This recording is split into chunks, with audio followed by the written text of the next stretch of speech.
Hey everybody, it's Gary Sly and the Legacy of Handmade Objects. I'm starting out on the front porch here of the shop today because I'm so very proud of the new ferns that I recently acquired for the front porch. These old Victorian houses would have been swathed in ferns at one point, and in fact, I'm told that one of the porches here on this old house was a sitting area with large ferns in place. My friend Carla, who you saw me interview a few weeks back, who has a plant shop, was able to acquire these ferns for me, and I've got them all around the front of the porch here on the front, as you can see. Front porch is also a place for my working Harrisville loom, if you can see that there behind me, and a couple nice rocking chairs just to give us a little place to rest. And I've still got my old Coke cooler here from the 1940s. The Coke cooler is for sale, so if you know anybody is looking for a vintage piece, I've loved it dearly, but it doesn't fit in here quite as well. It still works perfectly and would be a nice addition to some place, but it's not inexpensive, so just a heads up on that. But if you know somebody who might be looking for a really unique antique, this would be a nice thing for them to have. It keeps Coke cool at a perfect 38 degrees, which is what Coca-Cola tells us it should be set at. And I had it fixed so that it's in working order, but I've not done anything to try to improve the outside of it. I think it's okay for it to show its age since it was made in the late 1940s. So I wanted to start out and just kind of show you the atmosphere here on the front porch on this wonderful summer day here in Florida. I'm going to head inside now because I've been doing some rearranging. I have my customer show up on the wall, and I have opened a new room in the shop. So I'm pretty excited about those changes. So I'm going to head inside now, and you won't be seeing me, you'll be seeing the shop from here on out. So I'm back inside where it's a little cooler and a little quieter.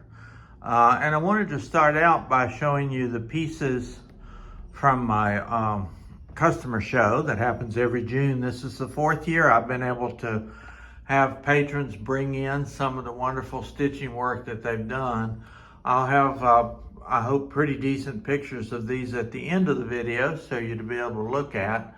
But you can see the wonderful variety of things that people were excited about. Most is cross stitched this year, with the exception of this big slow stitched kind of multimedia piece. Altogether I have 11 pieces here in the shop this year, and they'll be up on the wall through the month of June. And then customers, as they come in during the month of June, will vote on their favorites. And one of the entries is this wonderful little tiny stitched book piece here that one of our friends made. Everything's anonymous. You can come in and vote for your top 3 choices, and then I give gift cards away to the winners. So I'm in the midst of envisioning some changes for the front room here. This is really going to become pretty much exclusively a room for classes and groups who meet here, and also for teas and special events with La Ti Da, my tea vendor who's here. You can see, of course, my 50 States quilt there on the table that I've been working on intermittently over the last month or so. So this room is going to pretty much stay as it is, but it's also going to have a dual purpose. I'm going to use it as a gallery. So I'm going to put some picture rails along the top of the walls here and use it to highlight some of the local artists here in the area. So I'm already beginning to plan some special events and some visits for that. So that's what's happening here. Now the next room has mostly just kind of been rearranged a bit.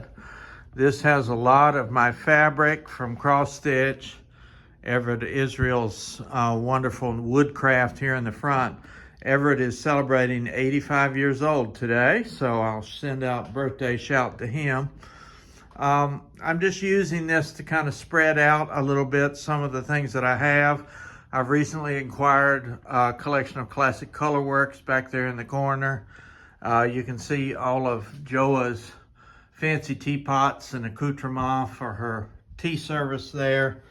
And I've just kind of rearranged this room a little bit, but this is the exciting part because of some changes in my tenant and what she desired. We've been able to open up this extra room. This is mostly going to be vintage patterns. I'm sorry, not vintage pattern, vintage kits. So I've already put out many of the ones that I already had in place. I also have some wonderful fabrics from all around the world, and I'm able to show those off a little bit better here. And there's, of course, some extra yarns here in various places. Two artists in this area, Susan Cosette, who does spinning, dyeing, felting, just about everything you can imagine. She has some wonderful pieces there. And then Udo and Mary Ellen Radloff are fused glass creators. They're going to be doing a class here a little later in the year, and I've put out on display some of their pieces for sale. Mary Ellen in particular has gotten into this woven look with her fused glass, which is quite a wonderful effect. And if you don't know what's going on there, very hard to even imagine how somebody would do that.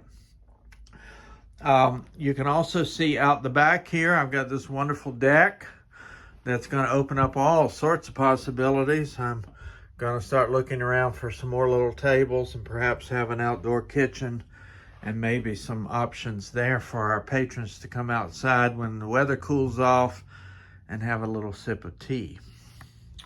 So I'm really excited about this new room. This was part of that side porch that I was telling you about. You can see the ceiling there. In the original layout of the house, this would have been part of the side porch.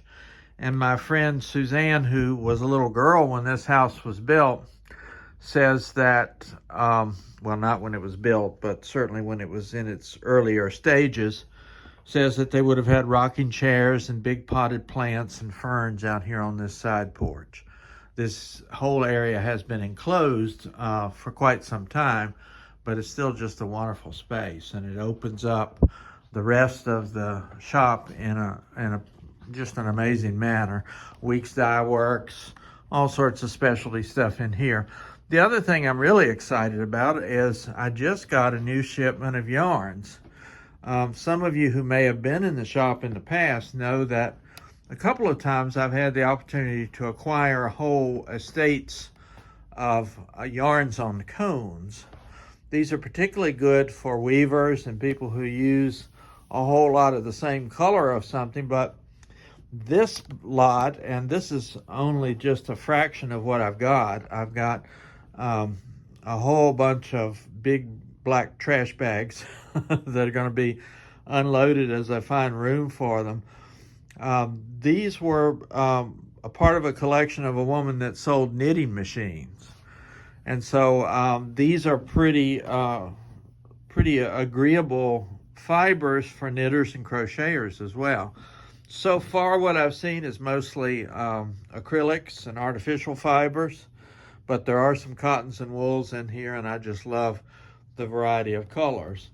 This is also a time of possibilities. Beth Caulfield, who is my knitting and crochet expert, is looking to fill these shelves up with some new yarns in addition to all this wonderful collection she's got over here on this wall.